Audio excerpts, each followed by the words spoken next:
नमस्कार दोस्तों, स्वागत है आपका हमारे अपने YouTube channel GK search engine पर।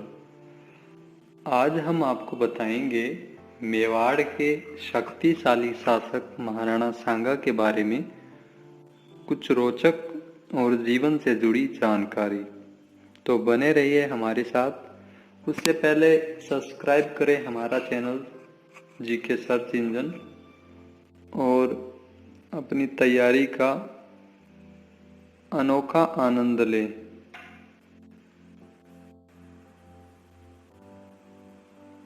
हेलो, तो चलिए चलते हैं। महाराणा सांगा का जन्म 12 अप्रैल 1482 को हुआ और उनका राज्याभिषेक 24 मई 1509 में हुआ। वैसे तो सांगा को 16वीं शताब्दी का अंतिम हिंदू राजा कहा जाता था, जिन्होंने दुश्मनों को भगाने के लिए बहुत सारे कार्य किए और भारत से निकालने के लिए नेतृत्व करते हुए सबको इकट्ठा किया। इसीलिए इनको हिंदू पात के नाम से भी जाना जाता है और इनको सैनिकों का भग्नावशेष भी कहा जाता है, क्योंकि युद्ध में इनके एक हाथ, एक पैर और आंख भी गंवा दी और शरीर पे 80 घाव आ गए थे। फिर भी ये सैनिकों से लड़ता रहा। तो युद्ध का में सैनिकों का भग्नावशेष भी कहा जाता है।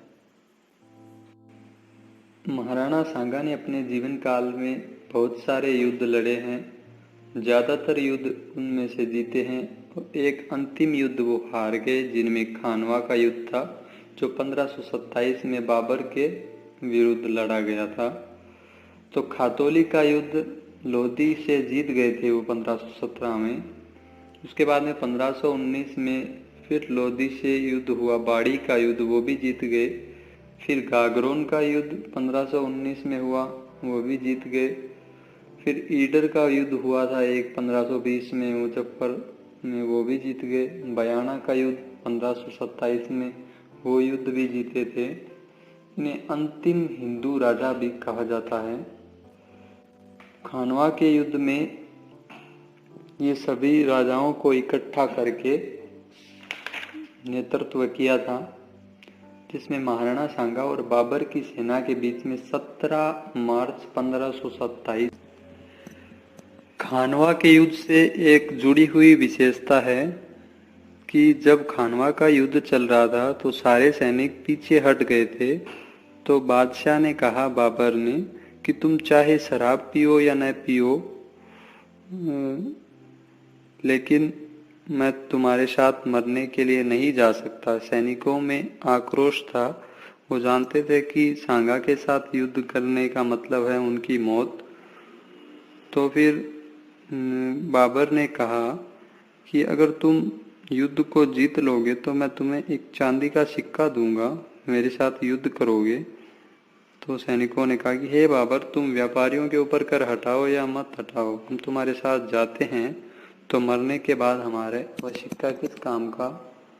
तो अंत में बाबर ने इसे जिहाद का युद्ध बताते हुए कुरान को छू कर खुदा का नाम लेकर कसम खाओ कि फतेह करेंगे, अन्यथा अपनी जान दे देंगे। तो सैनिक इकट्ठा हुए और खानवा के युद्ध में जीते फिर और सांगा को हरा दिया।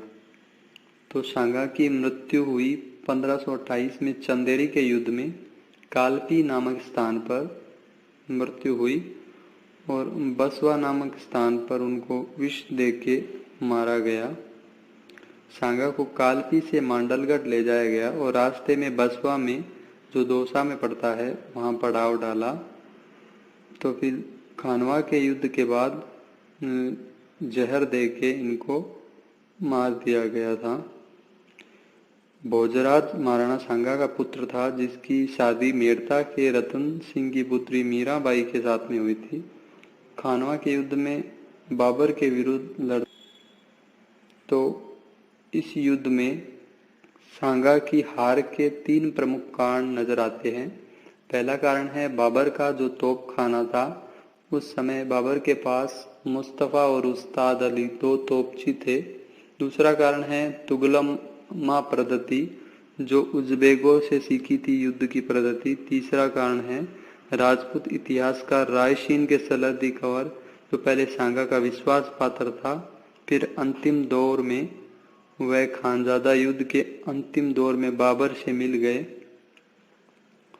तो ये कुछ कारण थे जिससे सांगा को इस युद्ध में पराजय का सामना करना पड़ा। अगर आपको ये जानकारी अच्छी लगी हो तो आप इसे आगे शेयर ज़रूर करें।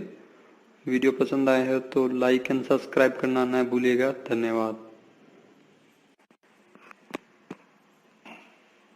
नमस्कार दोस्तों, स्वागत है आप